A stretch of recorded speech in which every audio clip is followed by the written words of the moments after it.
It is no longer aware that it is aware of the object. It just becomes object conscious. Have you ever noticed that when you're deeply absorbed, the lucid self 33 in watching TV, you have no awareness of where you're sitting or what else is going on in the room? The TV analogy is perfect for examining how our center of consciousness shifts from awareness of self to being lost in the objects we're focused upon. The difference is that instead of sitting in your living room getting absorbed in the TV, you're sitting in your center of consciousness, getting absorbed in the screens of mind, emotions, and outside images. When you concentrate on the world of the physical senses, it draws you in. Then your emotional and mental reactions draw you in further.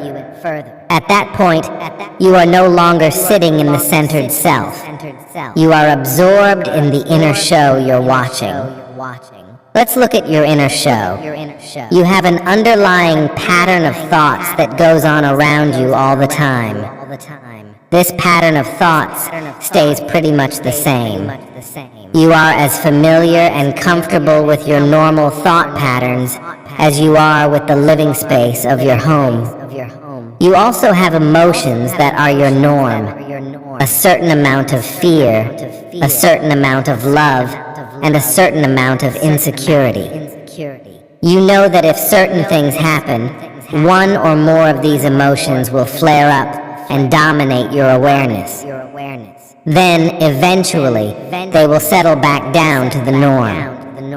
You know this so well that you are very busy inside making sure nothing happens to create these disturbances.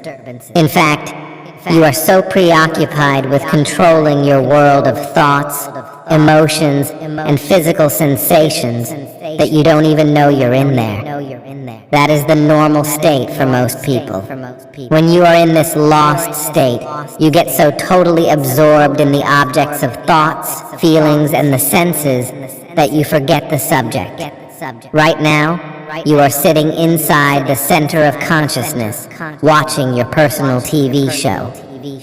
But there are so many interesting objects distracting your consciousness that you can't help but get drawn into them. It's overwhelming. It's three-dimensional. It's all around you. All of your senses draw you in. Sight, sound, taste, smell, and touch, as well as your feelings and your thoughts.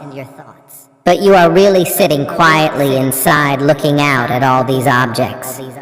Just as the sun does not leave its position in the sky to illuminate objects with its radiating light, so consciousness does not leave its center to project awareness onto the objects of form, thoughts, and emotions. If you ever want to recenter, just start saying, "Hello," inside, the untethered soul 34 over and over. Then notice that you are aware of that thought. Don't think about being aware of it. That's just another thought. Simply relax and be aware that you can hear "hello" being echoed in your mind. That is your seat of centered consciousness. Now let's move from the small screen to the big one. Let's study consciousness using the example of a movie. When you go to a movie, you let yourself get drawn in. It's part of the experience of watching the movie. With a movie, you use two senses, seeing and hearing. And it's very important that these senses synchronize. You wouldn't get as involved in the film if they didn't. Imagine if you were watching a James Bond movie and the soundtrack didn't synchronize with the scenes.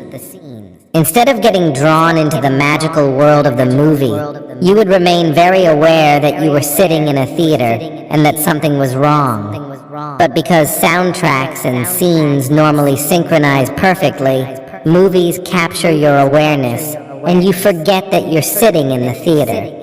You forget your personal thoughts and emotions, and your consciousness gets pulled into the film. It's actually quite phenomenal to contemplate the difference between the experience of sitting next to strangers in a cold, dark theater versus being so absorbed in the movie that you are totally unaware of your surroundings. In fact, with an engaging film, you may go for the full 2 hours without any awareness of yourself. So the synchronization of sight and sound is very important if your consciousness is to become absorbed in the movie. And that's just 2 of your senses. What will happen when your experience of a movie includes smell and taste? Imagine that you're experiencing a film in which someone is eating and you taste what they taste and smell what they smell. You would surely get caught in that one. The sensory input has doubled, and therefore the number of objects drawing on your consciousness has also